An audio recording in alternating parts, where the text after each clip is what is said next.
esse é o Design e Arquitetura, feito aí na medida certa para todos. Nessa edição, vamos entrar na questão jurídica. Isto mesmo, a questão jurídica para aí as pessoas que estão nos setores de arquitetura, design, engenharia, urbanismo, paisagismo e mais. As pessoas também que estão aí transitando, querendo comprar, vender, alugar e fazer aquela reforma no seu imóvel. Para tudo, dependemos também de planejamento. Esse planejamento, tanto urbano como também o planejamento estrutural, passa por legislações e normativas. E para nos conduzir e também fazer aí todas as orientações nessas diversas áreas, recebo aqui no estúdio a doutora Andréia da Costa Ribeiro Mouro, que é advogada com especializações em Direito Imobiliário e Direito do Trabalho. É também formada em Arquitetura e Urbanismo, com experiência em planejamento urbano, gestão de empreendimentos, licitações de obras públicas e projetos de urbanismo. Bem-vinda, doutora Andréia. Obrigada. Muito interessante o nosso tema de hoje, porque sem ele a gente não consegue fazer o tal do planejamento urbano, estrutural. E temos aqui uma situação que eu busquei como fonte, porque me chamou a atenção a maneira na qual a senhora desenvolve esse tipo de assunto, dizendo que é arquitetando direito. É dessa maneira? É dessa Arquitetura maneira. Com direito? Isso. Eu identifiquei no meu dia a dia, no escritório, a dificuldade dos meus clientes, arquitetos, engenheiros, em entenderem a linguagem jurídica, entender o contrato, a força do contrato, porque a linguagem sempre é muito técnica, então o arquiteto tem dificuldade. E o contrário também, quer dizer, os advogados têm dificuldade para entender os anseios. Quando um arquiteto coloca aquilo que ele precisa num contrato, os advogados também não estão acostumados com esse processo de criação, os tempos do arquiteto, enfim, os termos muito técnicos também da área da construção civil. Então, como eu tenho experiência nas são duas muitos, áreas, né? Essa linguagem, vamos dizer assim, jurídica, né? O juridiquês. Ele realmente, assim, mexe com o nosso dia a dia, faz com que a gente pare, pense, peça ajuda, né? Mas antes de tudo isso começar, é bom entender também, faça já a formalização, né? A questão da tal da minuta, né? Detalhes, faça esclarecimentos. Eu vou mostrar, sabe o que? Um vídeo muito interessante da doutora Andréia explicando aí essa ligação da arquitetura com direito. Vamos assistir.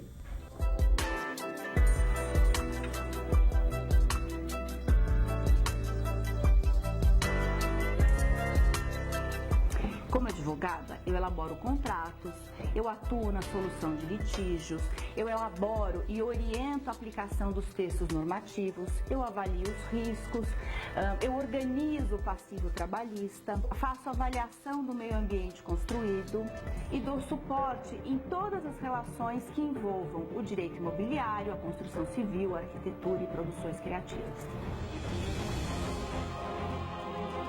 Demandou muito tempo para a gente chegar num contrato ideal para o escritório e para os clientes. Todos os contratos agora a gente envia com muito mais segurança. Eu atuo como advogada, mas eu carrego a alma da arquitetura. Então isso se reflete no meu jeito de pensar, no meu jeito de trabalhar, no dia a dia e com certeza nos resultados. Aí, né, detalhes do que é arquitetando direito, né? Quando vem a procura por profissionais, né, principalmente arquitetos, quais são as dúvidas mais corriqueiras, né? O que de pronto ainda se falta de informações?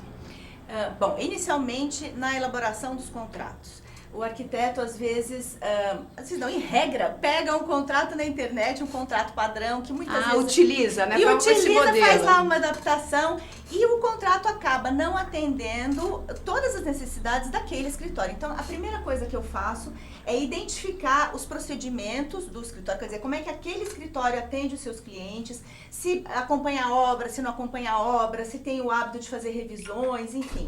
A gente detalha os procedimentos, eu escuto a maioria dos problemas, quer dizer, aquilo que é recorrente no escritório, se tem problema com fornecedores, com atraso de material, se tem problema com o marceneiro, enfim, com os seus colaboradores, ou problema com o cliente. E aí a gente formata um contrato já prevendo todas essas possibilidades para evitar os problemas, o nascimento de problemas no futuro, porque aí o contrato pode correr com o cliente, entre o arquiteto e o cliente, os seus terceiros, né, os fornecedores e tal, de uma forma mais segura. Então, essa é o que mais a gente atua. Isso está parecendo correlatos, né? Um brainstorm. Então, um pouquinho aí do passo a passo também de um projeto arquitetônico. A Andréia, a doutora Andréia, visita o cliente, busca ali as necessidades, como aplicar o que já existe, como melhorar. Exato. É o lado arquiteto também, né? Eu acho que é uma visão do arquiteto, essa de planejamento. E uma outra coisa que eu faço, e aí não só com as construtoras, com empresa de logística, enfim, outras empresas, é justamente fazer um planejamento para administrar o passivo. São empresas que têm muitos processos trabalhistas, processos cíveis na área de relação de consumo, tem bastante.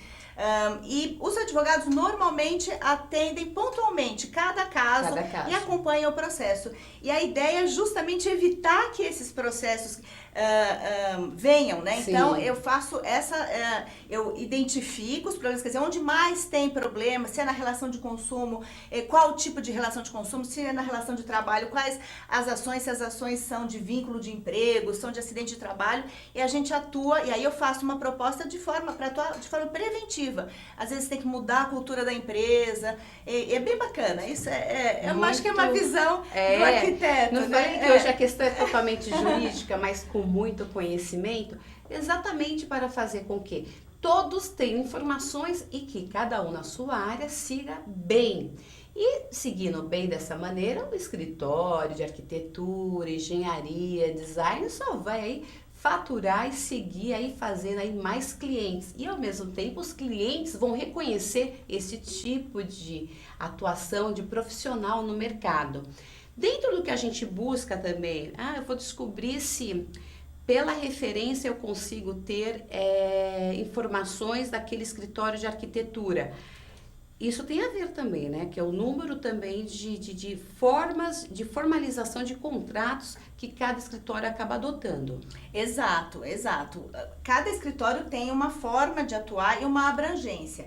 Há escritórios que acompanham obra, há escritórios que fazem a gestão da obra e aí assumem os trabalhadores, os empreiteiros, enfim, acaba assumindo a responsabilidade sobre isso, enfim, tem arquitetos que só fazem projeto e não indicam mobiliário, enfim, tem aí por isso que é muito importante cada escritório ter o seu contrato desenvolvido para a sua experiência, né, para que atenda aos seus anseios. Falando num campo mais de médio, né, porte, de projetos arquitetônicos, existe assim valores que a gente pode prever dentro de um projeto, aquele percentual vai ser destinado para a documentação, como plantas, também registros, isso deve ser estimado já no início do projeto, sem dúvida. Agora, para a gente estimar agora, porque cada caso depende também do tamanho da construção, né? Isso é uma coisa bastante comum, que também é uma dificuldade que os arquitetos têm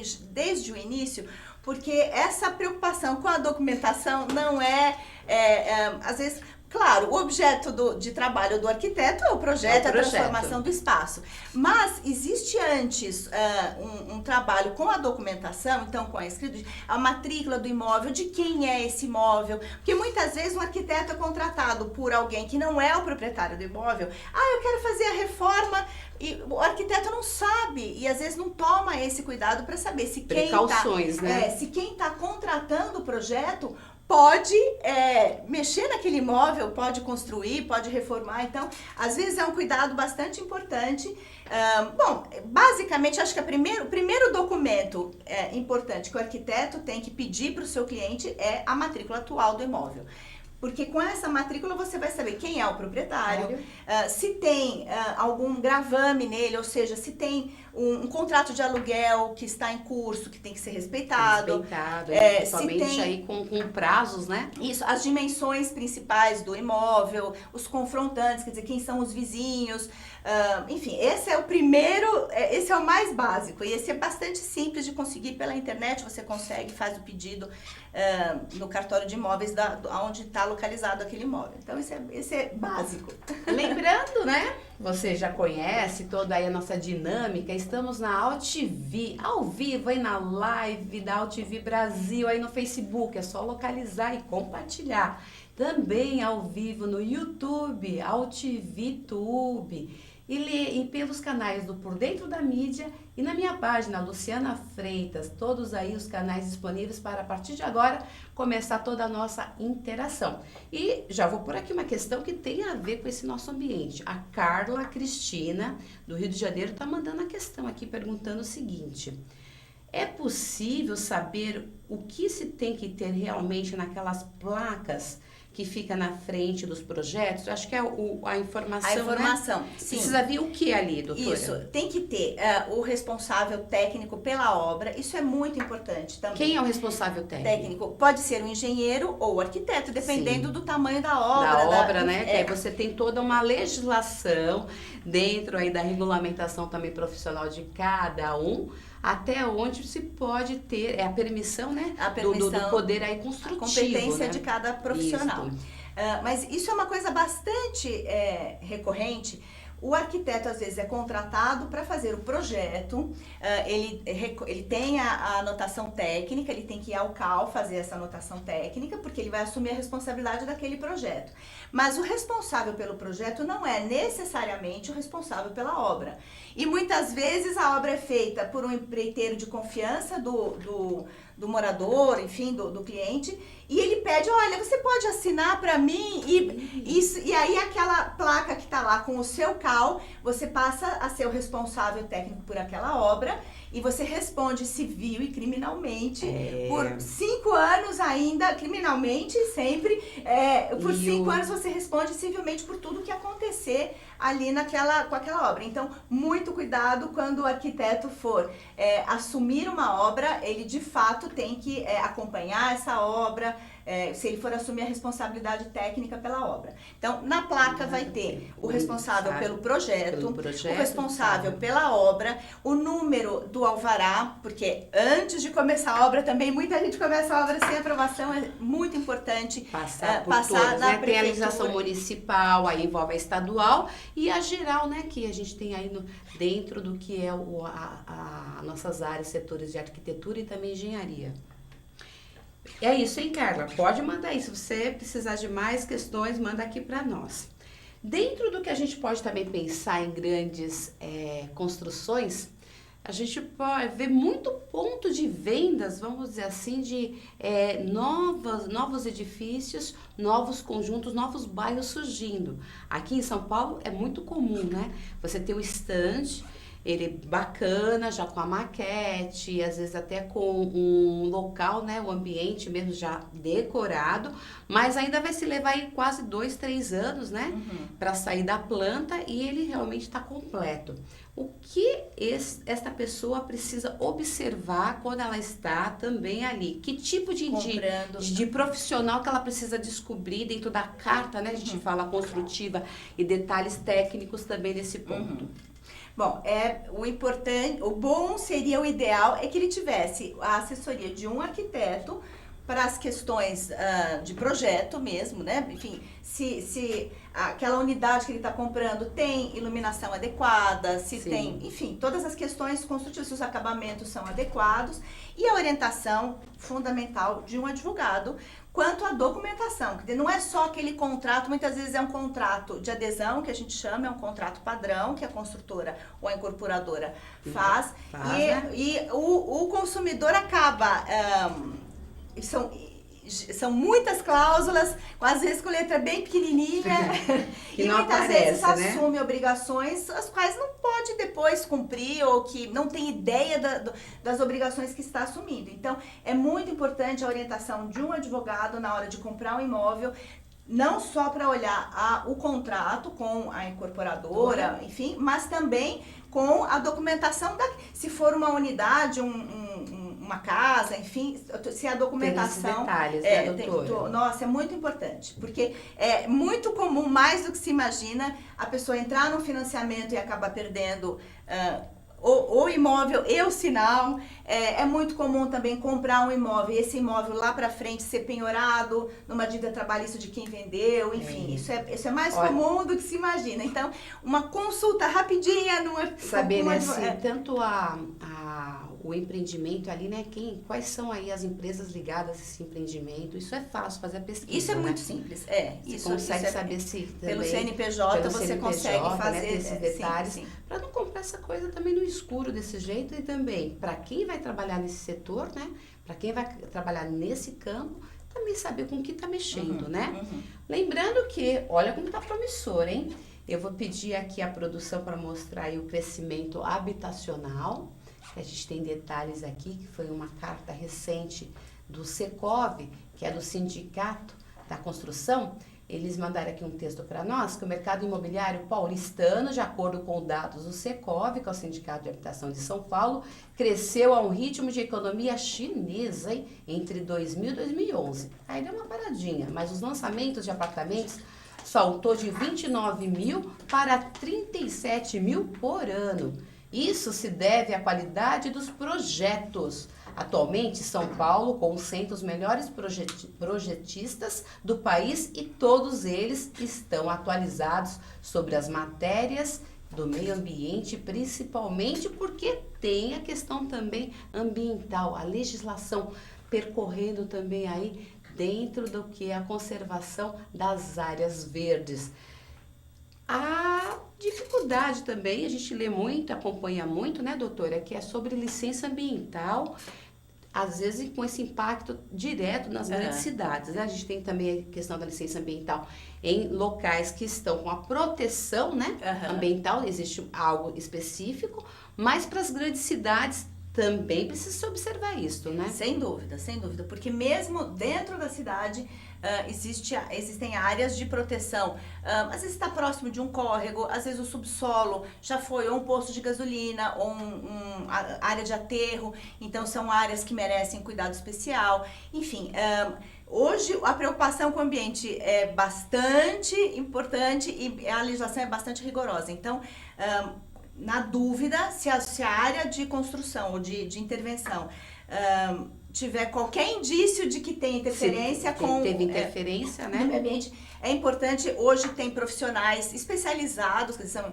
engenheiros ambientais, que vai trabalhar junto com arquiteto, junto com advogado. Pra saber, não tem como hoje atuar sem uma equipe, dependendo do local de atuação, sem uma equipe multidisciplinar. Isso é uma preocupação bastante importante. E esse alerta não é só para, nesse caso, quem está ali, né, fazendo a escolha para compra, do outro lado sendo o consumidor, é para ambas as partes, né? Também o grupo aí de profissionais trabalhando, puxa, eu vou saber se entrando nesse projeto, realmente aquela área está tudo ok em relação a esse trajeto, essa licença ambiental. Então, atenção para todos os lados, sempre, né? Sempre. Tem mais uma informação aqui que eu selecionei desse mapa aí do mercado imobiliário, que eu achei tão interessante, que é a construção de um edifício residencial, né? Ele aí depende também de uma questão do como fazer a avaliação e como que está o mercado, né? E o mercado imobiliário brasileiro tende a crescer 10% neste ano, na avaliação do economista-chefe do Secov São Paulo, que é o Celso Petrucci. Os lançamentos e vendas de imóveis terão um crescimento de 10%. Já sentimos a reação de alguns mercados, como São Paulo e Distrito Federal. E compensação ambiental, quando a gente fala também, e pegando aqui a declaração do Petrucci, quando a gente fala crescimento em São Paulo e Distrito Federal, a legislação majoritária, que é a federal, principalmente no campo ambiental, ela é mais geral, né? Tem que se tomar cuidado, mas as especificações por município. Sim, quando se fala de meio ambiente, você tem as exigências municipais, as estaduais e as federais. Há uma hierarquia, mas não tem... você Tem que passar por todas Isso as não esferas, tem. né? Porque cada esfera se cuida de um efeito, né? Então, na esfera municipal, a legislação cuida dos recuos entre vizinhos, do gabarito da rua, do sistema viário, é uma coisa mais local. A estadual, claro, tem uma preocupação da contaminação de águas estaduais, os rios, enfim, e a federal Mais ainda, né? Eu vou pedir aqui para a gente comentar em cima de um vídeo, que eu vou pedir para colocar agora, que é a construção em 1 minuto. Não foi assim tão fácil, viu? É que para nós ficou em 1 minuto aqui para apresentação, mas é um trabalho aí que foi feito, realizado em São Paulo, na Vila Romana, no final de 2007 para o início de 2011. O Fernando Stampos, que tem aí um trabalho envolvente aí muito interessante, muitos vídeos aí interessantes sobre construção, acompanhou durante esse período de 2007 a 2011 a elevação, o surgimento desse conjunto de edifícios lá na Vila Romana, em São Paulo. Vamos assistir e a gente vai comentar por aqui. Né, doutora Andréia, a gente vê o espaço ali reservado para construção, né? E a construção ali nascendo, né? Ele fez sempre a foto do mesmo ângulo, né? Mostrando exatamente o que está ali em torno, né? Cidade pronta, mas com espaço ali reservado para uma nova edificação. E a edificação ali surgindo, né? E a cada momento, eu acho também um prazer para quem compra, né? E também um prazer para o próprio arquiteto, né? Fala, puxa, mais uma etapa, seguindo mais uma. Olha, eu tô quase completando. Olha, agora ele já ganhou cor, formato, né? Já tem ali uma cara mesmo, né? Do que está acontecendo, né? E a inclusão, né? Você colocando ali famílias na forma vertical dentro de uma sociedade, dentro de um bairro, né? Essa tal da urbanização, né? E a urbanização que passa pela verticalização. E as pessoas Muito não legal. têm ideia do impacto e de quantas coisas estão envolvidas na modificação do espaço. Quando você introduz um edifício com esse porte dentro de uma malha urbana já bastante consolidada, tem impacto no sistema viário. Então você está colocando, onde antes morava uma família, hoje moram 20, são 20 carros. A saída, né? Imagina a saída dessa garagem, desses dois edifícios no horário do rush. Manhã, o final do dia, na chegada, né? Exato. O que acontece no quarteirão, né? Pois é. Os serviços que vão começar a nascer para dar suporte, então, padaria, escola, enfim, tudo que vai ter no entorno.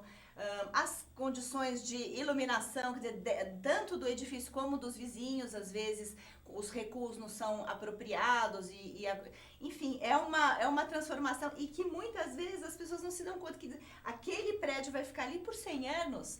Então você transformou, essa foi uma transformação que tem uma urbanística, essa entrada, né? Do trabalho que foi feito aí pela engenharia e pela arquitetura dentro desse contexto que é a formação desse bairro. E quando se chega aí a essa formação deste bairro, se tem também licenças e impostos, né? O que a gente fala de imediato, que é o IPTU. Lembrando, né? Estamos em fevereiro, né? A carne tá lá já. A hora de pagar. E quais são as principais dúvidas ainda com o IPTU? Porque para edifício, a metragem fica uma coisa mais controlada, né? Já se sai com informações desse jeito. Mas e no caso de construção de casas, né? Térreas, ou então 2 andares, ou até um pouco mais, mas que depende mesmo da planta, da oficialização e o que foi pedido lá como alvará. Como funciona o IPTU? O IPTU é calculado, o IPTU é calculado em cima do valor venal do imóvel. Este valor venal, o que todo mundo acha é o valor de venda, não é o valor de mercado.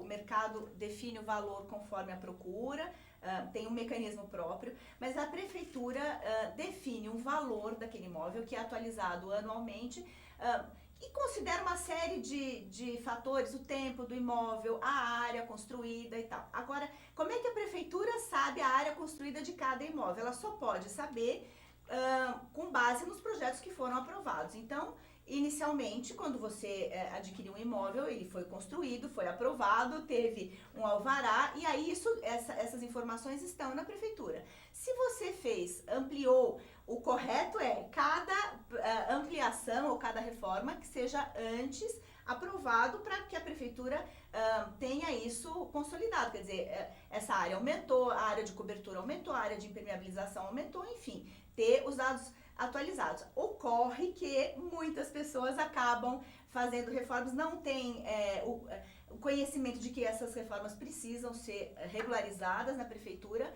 e aí então esse acréscimo de área acaba não sendo computado no valor venal. Mas enfim, o correto seria, se você ampliou a sua unidade, o seu imóvel, e não providencia regularização para que o valor venal acompanhe e seja calculado corretamente. Olha aí, né? Mais uma situação para a gente ter sempre um profissional de arquitetura, de engenharia, né? Gente mesmo da área para essa orientação. Eu quero fazer uma frente, colocar mais 2 quartos, modificar minha garagem. Já fez a alteração do total construtivo. Aí precisa, primeiramente, as licenças, ir lá registrar no município, que vai mexer, que é chamado alvará, a doutora Andréa passou pra gente, e o arquiteto tem essa habilidade, ele conhece esse caminho, e fazendo com que, às vezes, esse tal do puxadinho, ele seja realmente, né, feito com segurança, né, para não se ter depois complicações. E porque as pessoas não têm ideia, muitas vezes elas querem atender uma necessidade daquela família. Olha, a gente precisa de um ambiente a mais, eu quero aumentar isso aqui, ficar mais iluminado, e você acaba comprometendo o seu vizinho, a iluminação do seu vizinho, você acaba impermeabilizando demais, além daquilo que o município suporta, né, que hoje está tudo muito impermeabilizado, enfim, acaba destruindo alguma vegetação protegida, enfim, muito... As pessoas não têm ideia do impacto de uma simples reforma. Simples reforma, né? Então, assim, pensando sempre como também fazer aí para que todos vivem bem e de forma aí conjunta, né? Sempre lembrando, estamos todos na sociedade, então... eu gostaria de ter mais uma janela aqui na minha lateral do meu corredor. Não dá, você vai levar a janela para o encontro do seu vizinho. Existem regras, né? Exato. Da privacidade, né? E também a valorização do imóvel do seu vizinho em relação ao seu. Todo mundo em conjunto, a rua em conjunto, vai desse jeito. Vou pedir a produção para mostrar a cara do IPTU, né? Porque é difícil, a gente recebe lá o carnê e fica assim... O que eu leio, né? Qual que é o valor da minha propriedade? Como que eu posso saber por onde começar? Ele é complicado mesmo, né? Para quem não está na área, não tem detalhes, né? Esse valor venal que é indicado no IPTU, enfim, pelo número de cadastro indicado no IPTU, você consegue saber o valor venal, ele é de uma importância que as pessoas não se dão conta. Toda vez que você tiver que fazer uma partilha, por exemplo, um casal se separa e tem que fazer a partilha daquele imóvel, ou o proprietário falece, tem que ir para inventário, enfim, todas as custas de doação, de partilha, são calculadas com base nesse valor venal. Então, esse valor venal é de extrema importância. Às vezes, alguém, quando compra um imóvel, vou passar a escritura, como todo mundo fala, vou passar a escritura pelo valor venal. Pelo valor venal. E aí, nas declarações de renda anualmente, vai declarando sempre aquele valor. Então, a pessoa, 20 anos depois, está declarando que aquele imóvel custou, o valor venal daquele imóvel é de R$34. Quer dizer, é uma coisa...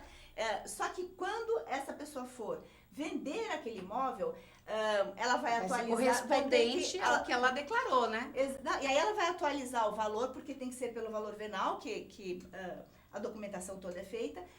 E aí ele vai caracterizar um lucro que ela de fato não teve, né? Porque a diferença daquele valor que está desatualizado para o valor venal do ano que ela está vendendo vai ser uma diferença gigantesca. Então, esse é um cuidado que as pessoas precisam ter, atualizar sempre pelo valor indicado aí no IPTU.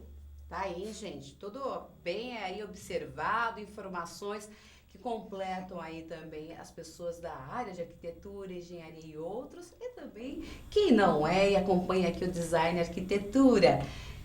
Vou mandar aqui alguns abraços, viu, doutora? Começam aqui a nossa interatividade. Marisa Santos, Regina Biazon, Natália Miyazaki, Noemi Biazon e Santi Gomes. Aí, legal, hein? Essa interatividade. Vai compartilhando. Manda também para cá suas dúvidas, comentários. Estamos aqui para fazer aí você ser aí também o nosso assunto por meio das suas dúvidas. Vamos voltar então uma outra situação que eu já presenciei e em algum momento, né, que eu fiz algumas matérias, reportagens, quando eu trabalhei mais em comunicação, que é aquela dúvida, né? A pessoa fica parada, olhando a maquete do edifício, vai para o outro lado, volta, vê ali tudo projetado, tudo lindo, né? Tudo bonito, e de repente não pergunta o que é importante. Ao vizinho, né?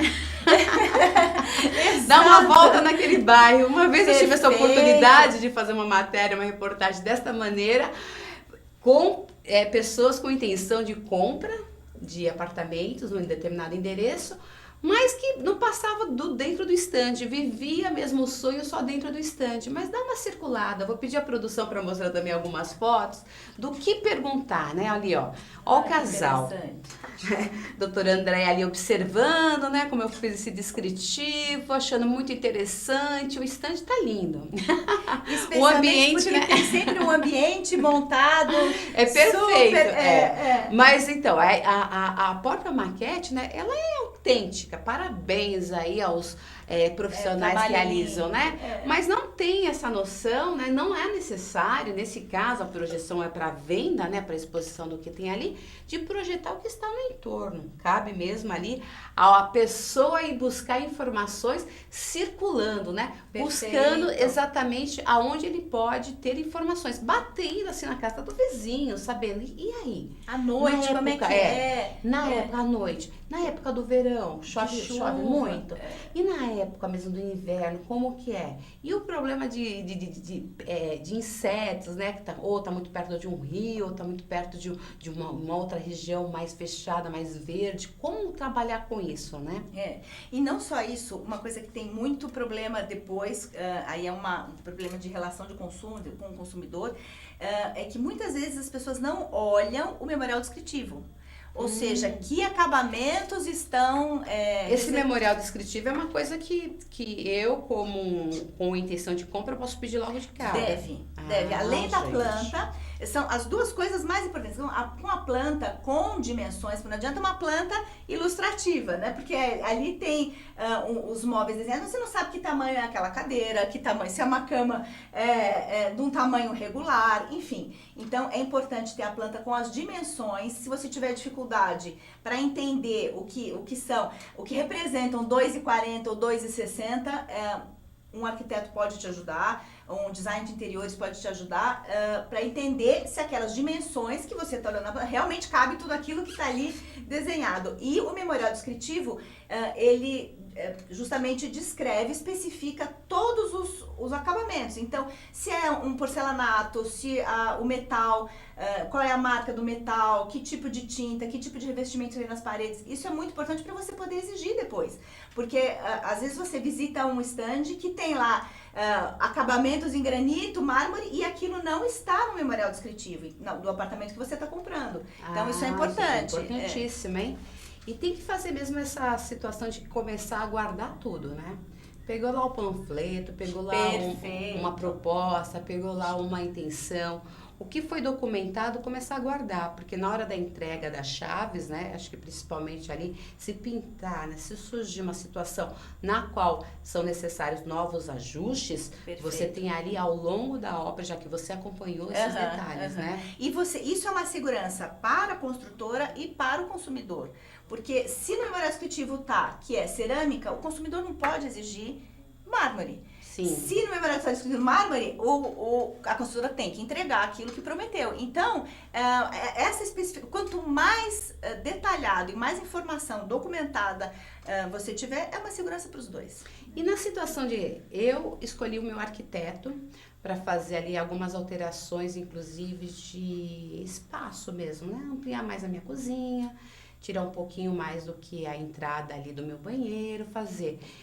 Aí o arquiteto contratado, fiz um contrato direto com ele, temos aí os acordos, cabe a ele também pedir toda a documentação do local e saber se é possível fazer essa modificação. Isso fundamental. Não faça uma modificação sem um profissional, porque há estruturas que elas são importantes, quer dizer, tem paredes que não podem ser derrubadas, quando a estrutura não é de sistema de pilar e viga, pode ser uma alvenaria estrutural que você não pode derrubar a parede nenhuma. Então, só um profissional mesmo. Muitos casos assim. Então, muito cuidado. E também com toda a parte de instalações, né? Às vezes você quer mexer numa parede que está passando o esgoto do prédio inteiro ali. Então, isso... Está chegando mais uma pergunta aqui do Santoja. Ele é de São Paulo, da região do bairro Belém. Ele perguntou assim, é possível saber desses profissionais a vida, ou então saber ir direto num tabelião para saber como fazer esses contratos? Acho que ele está dizendo assim, ele quer contratar, mas ele já quer fazer saber detalhes do contrato antes do profissional fazer. Do arquiteto, não. O tabelião não tem isso. Quer dizer, o tabelião, ele pode formalizar um contrato que vai ter uma força de fé pública, é uma outra coisa. Eu não entendi se ele quer saber referência do profissional, o arquiteto que está contratando, no CAU. Né? O Conselho de Arquitetura e Urbanismo.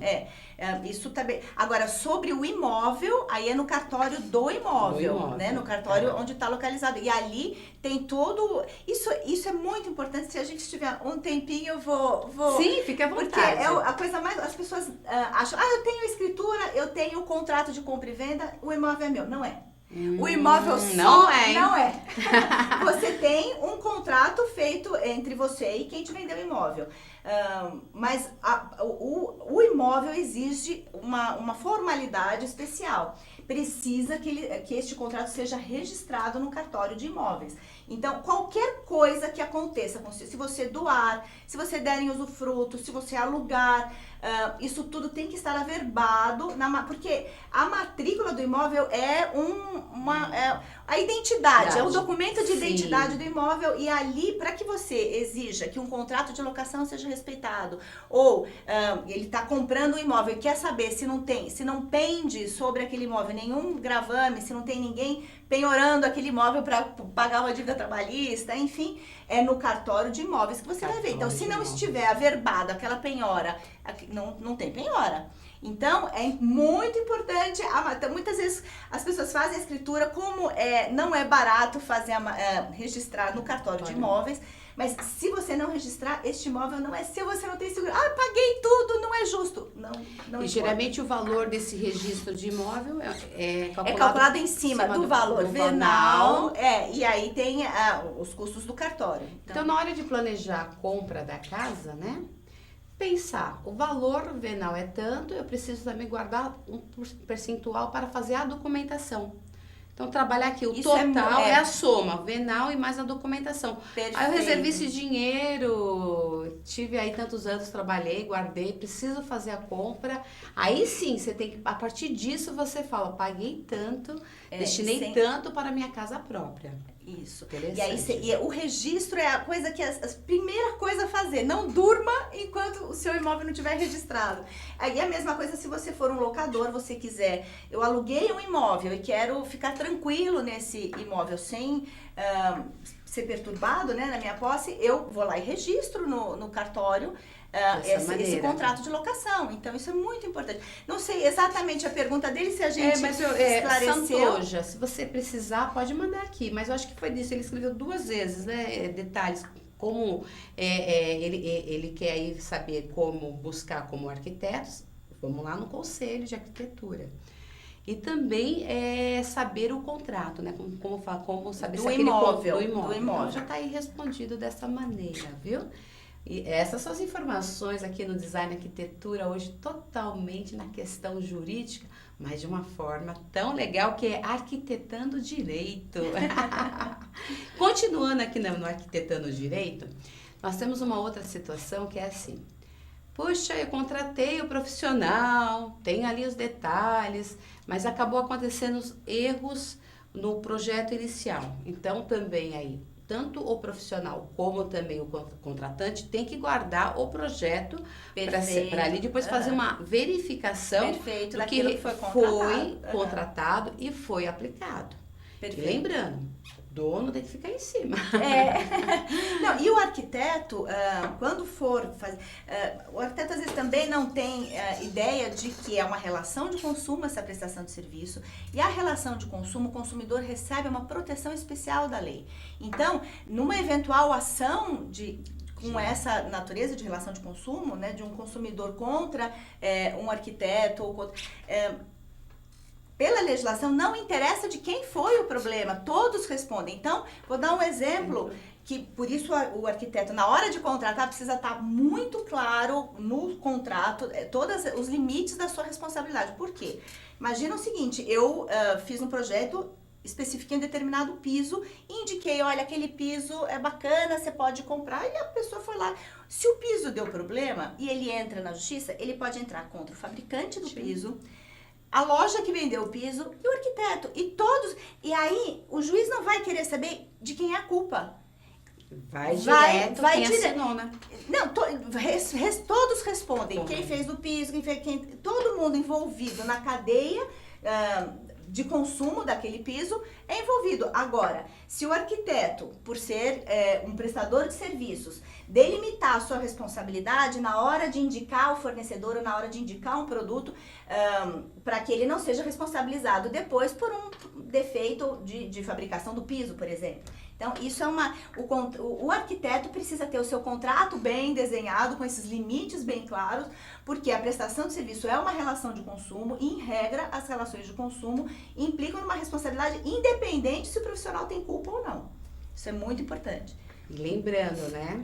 Faça a consulta, né? Senta, faça o passo a passo, né? Com profissionais mesmo da área, porque ele está ali habilitado e pronto para resolver e ajudar nesse momento aí tão importante, que é quando você está adquirindo um bem ou você vai partir para uma reforma. E os arquitetos, engenheiros, designers estão ali prontos para resolver e ajudar. Tem uma outra questão que a gente também precisa saber se esse profissional está antenado, né, com legislações muito mais assim específicas, que são as legislações municipais, que aqui em São Paulo, né, da onde a gente apresenta o Design Arquitetura, a gente tem aqui uma modificação que já vem a longo prazo, mas importantíssima, como um exemplo mesmo aí de grande metrópole que está pensando no seu planejamento com as suas dificuldades, é claro, que é o plano diretor, que é acabar classificando também a região em zonas, também classificando o que é a zona residencial, a comercial, dentro disso existem outras regras, né? Perfeito. E que tipo de impacto. E ao mesmo tempo, você tem aí códigos de obras, né? De edificações, né? E ao mesmo tempo você tem um mercado imobiliário buscando modificações, mas que estejam dentro aí do que é possível. E aí se abriu um grande espaço que é para se pensar no construtivo nas cidades, que é exatamente a compensação. Vai surgir ali um prédio com tantas torres. Essas torres elas vão ocupar X espaços, né? E que equivale a tantas ruas. O que o entorno vai ganhar? Isso tanto o arquiteto como também quem está comprando, quem está ali no papel do consumidor tem que observar. Né? Isso é importante buscar essas informações, né? Perfeito. Isso, nas prefeituras municipais, todas têm normalmente uma lei de parcelamento e de uso e ocupação do solo, ou seja, que a malha urbana ela é dividida conforme o que se quer de cada bairro, de cada pedaço. Então, há trechos da cidade que se quer apenas residências. Dentro dessas residências tem com uma verticalização maior, ou sem verticalização, quer dizer, só podem residências unipessoais, quer dizer, unifamiliares, né? Só uma família por lote. Tem áreas que tem uso misto, então comércio e residência. Tem áreas que pode ter galpão, indústria, enfim.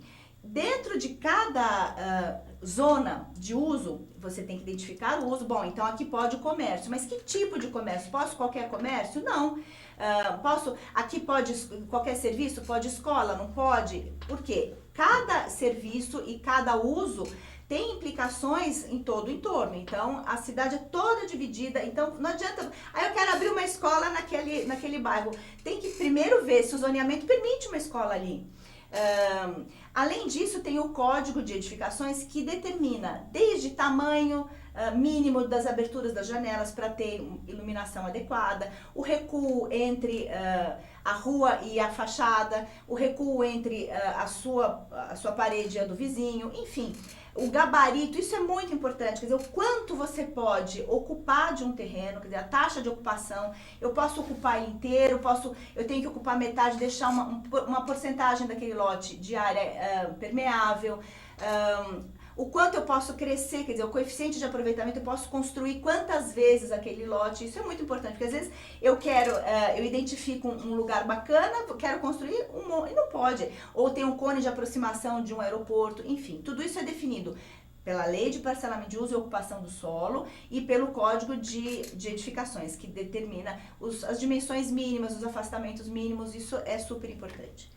Legal, hein? Mais abraços aqui para Elaine Amélia, Dirce Maria, Dirce Almeida e Viviane aqui participando também aí. Compartilharam, hein? Nosso momento aqui ao vivo, a nossa live. Vamos continuar por aqui. Também temos aqui uma seleção de imagens, porque quando não se tem o planejamento, se tem erros. Muito bom. E a gente vê isso muito rodando nas redes sociais e falar, não acredito que isso aqui aconteceu. Será que isso mesmo foi feito, né? Aí eu busquei dentro da rede social da doutora Andréia, que é arquitetando direito, também essas situações, para a gente aí dar uma quebrada e entender que isso acontece, gente. Então, por quê? Não teve o planejamento, provavelmente ali, sem a noção mesmo, técnica de um profissional. Vamos ver. Ali, o que aconteceu? Ali é uma caixa de inspeção. Obra pública. Obra pública. E nunca vai poder ser feita a inspeção. A guia só rindo mesmo, né? Com o nosso dinheiro ali. Mas espero que de alguma forma corrigiram, né? Mas ali está seguindo. Qual é a próxima? Vai chegar aonde? Isso acontecendo, gente, dentro aí de um sistema que provavelmente deve ser um complexo de lojas, né, serviços, e chega-se a lugar nenhum. Próxima. Essa é provavelmente aí um ponto de acidentes, né? As áreas não conversam, né? Quer dizer, ele viu a dimensão ali da estrutura, começou a marcar, a marcação deve ter sido equivocada no início, foi multiplicando o erro, deu essa... Isso, esse ponto, imagino que tá pra frente, né? Se é tudo marcação mesmo. A próxima... Essa segurança tá zero, né? Tá zero. Câmera de segurança para lugar nenhum, né? Isso também é instalação recente, coisas assim que a gente acaba fazendo sem perceber. Por isso é necessário todo um mapa arquitetônico, sim, ter as plantas, ter o passo a passo, ter o planejamento para se fazer ali uma única vez e devidamente aí de forma certa e atendendo a demanda. Nossa, essas escadas surpreendem, né? Acabam virando um objeto escultórico, né? Provavelmente para uso, o entorno deve ter virado ali um espaço para exposição, né? Sem destino, sem rumo ali. A próxima, O que falar, né? Autoexplicativo. Ali acho que provavelmente profissionais não se falaram, um cuidou de um lado, outro cuidou do outro, não, né? E faz a coisa de uma forma mecânica, sem... Isso foi falta de fiscalização, porque às vezes a pessoa também contrata o projeto e fala, então vou contratar a administração da obra e tem também essas tem surpresas, isso, né? A próxima, olha, outro exemplo aí de escada. Acho que aí fizeram a segunda para corrigir. Para corrigir, acho que a relação entre o piso e a altura, né, não estava adequada, eles fizeram outra por cima. Quem disse que não tem borracha, né? A próxima, é um passeio aí, realmente. Vai do nada a lugar nenhum. E num lugar sem necessidade, né? Total, né? A outra, essa daí eu já vi muito. Essa é interessante, esse é um detalhe consultivo. Principalmente assim, a gente vê as áreas mais carentes, né? Sem esse reboco e essa necessidade, né, de fazer logo com o material que tem, improvisar do jeito que tem. Ali provavelmente foi isso, um reboco só de um lado e talvez a estrutura ali da caixa d'água era essa sustentação, não vamos modificar porque deve ter um custo para modificar. Mas também não pensaram que ia ficar do lado de fora desse jeito. Pois é. E ali vai ter um grande problema que é infiltração. E não sei se essa parede também tem ali as vergas, quer dizer, uma estrutura porque a caixa d'água cheia, ela é muito pesada, né? Eu conheço muita gente assim que não tem tanta formação, que é o tal do pedreiro que a gente sempre bate um papo. Né? Não, ali nem isso. Há pedreiros muito experientes. Que assim, tá no dia a dia, na lida, claro, que tem detalhes, já conhece, né? E às vezes pergunta pra gente, né? Será que pode pôr aqui e tal? Mas consulta isso pra gente. Ele até tem essa preocupação e a precaução antes de fazer. Mas ali é nota 0, hein? Vamos pra próxima. Essa também é. Que utilização, né? Um vai molhar o outro ali, né? Quem pensou? Não banheiro pensou, masculino. Tem que ter espaçamento, né? O próximo. Isso é falta de projeto também. Ali, né? Erraram bem a entrada, né? Cadê a porta? Pois é, a escada para pular a janela. Exatamente, né? Mais uma. Essa é bárbara, essa é... Ali, uma, duas, três, 4 gavetas sem utilização. Pois é, o marceneiro deve ter feito a dimensão equivocada do móvel e instalou na marra, né? Falou, aqui a gente quebra a parede um pouquinho só para caber a gaveta. Só mesmo, né? É a falta de um gestor jeito, mesmo, viu? né? O marceneiro faz uma coisa. É tal da situação. Tem que ter profissionais e o que a doutora Andréa falou agora há pouco também, é o que a gente chama de administrador da obra, né? A pessoa que vai fazer a ligação com todas as áreas, né? Gerenciar mesmo aí tanto o prazo de entrega, material chegando, qualidade, para não ter futuramente esse problema, ter que voltar para corrigir. Isso é economia, hein? É verdade, Total. Falando em questões assim que a gente tem dentro do Brasil, né? Além do que a gente tem muito verde, ainda bem que dentro da área jurídica as questões ambientais estão sempre em cima para ter a preservação, porque o bom é viver bem com todos na sociedade. A gente também tem um outro aspecto do que são habitações antigas e também aí colocadas em algumas regiões que precisam de ter uma atenção quando a gente fala, aquele local, aquela região ou aquela modificação que você pretende fazer está dentro de um complexo que se tornou patrimônio cultural. Então eu vou pedir à produção para mostrar pra gente aí um vídeo da Unesco, né? Listando aí os principais patrimônios culturais no Brasil e que também passa aí com rigor, né? E a gente tem que dar atenção às leis para aplicação também em pequenas, médias e grandes construções.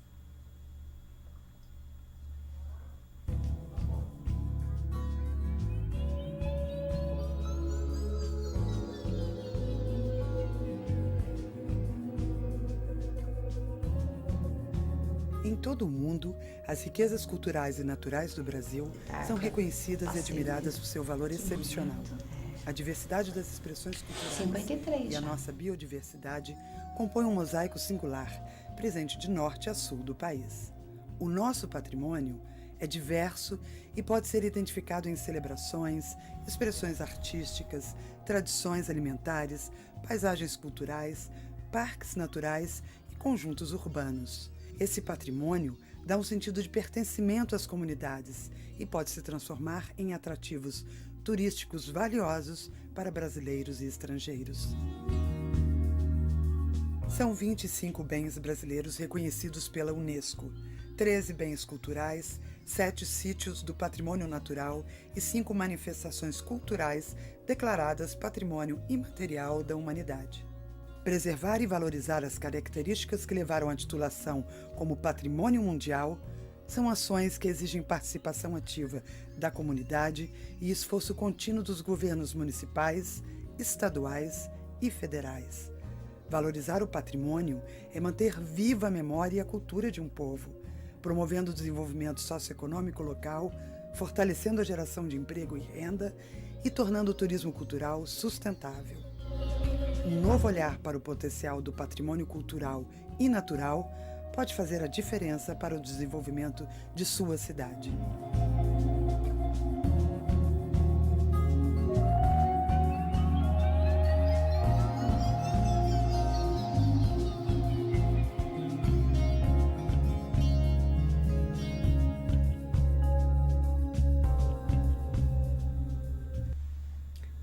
Está aí, né? Muito interessante, né? Então, por isso, precisamos sempre ter aí a memória cultural. E essa preservação, ela é feita aí pela legislação, né, doutora? A legislação é bastante rica e rigorosa, né? Porque foi uma consciência que foi aumentando com o tempo, quer dizer, já não tem mais aquela possibilidade de, como fizeram com a Avenida Paulista, né? De acabar com os casarões, a especulação imobiliária entrar sem nenhum limite. Hoje isso é bastante controlado e é uma maravilha, né? A gente ter a nossa história preservada. Isso a consciência da importância disso vem crescendo. Recentemente eu estive no Rio de Janeiro e ali na região do bairro da Lapa, né? Naquele quadrilátero, muito rico, né? Em questões arquitetônicas, né? Detalhes, né? Principalmente aí da época aí do século XVIII, depois passou pela República. Muita coisa nessa região, né? Perto da Central do Brasil, tudo, ela está preservada, ela está lá. O que está faltando realmente é a reforma, né? É a qualidade dessa reforma. Porque às vezes fazer uma reforma que passa só uma tinta e pronto. Não, esses edifícios precisam desse restauro, né? Acho que a responsabilidade também de quem está no entorno, ou quem acaba herdando, ou está nesse setor perfeito, é grande, assumir né? isso assumir, e né? Cuidar, né? Isso é uma mas é porque normalmente exige mesmo um investimento grande, né? Não é o restauro de um edifício, das suas instalações, dos vitrais, da parte de ferragens, enfim, é uma coisa realmente demorada, cara. Então, o poder público tem que mesmo investir, né? E buscar sempre aí também essa equiparação, né? Que às vezes o custo é alto para isso. Então, busque parceiros, projetos, mas manter o patrimônio, né, cultural desse jeito, e né? as pessoas vêm se mobilizando e vêm, às vezes, fazendo manifestações de rua. Olha, vamos proteger esse cinema, vamos proteger esse teatro, que é a nossa história. Isso é bem bacana, né? Isso vem crescendo. Muito legal. Com isso, estamos aqui encerrando Design e Arquitetura. Hoje, totalmente aí com uma linguagem legal, fácil de entender sobre as questões jurídicas e normativas em torno da arquitetura e engenharia, né? E principalmente aí tendo mais uma vez uma colaboradora aqui para o programa, que a partir de agora faço esse convite, que eu vou tirar todas as minhas dúvidas diretamente com a doutora Andréia da Costa Ribeiro Moro, que é advogada com especializações de Direito Imobiliário e Direito do Trabalho. Ó, tem mais.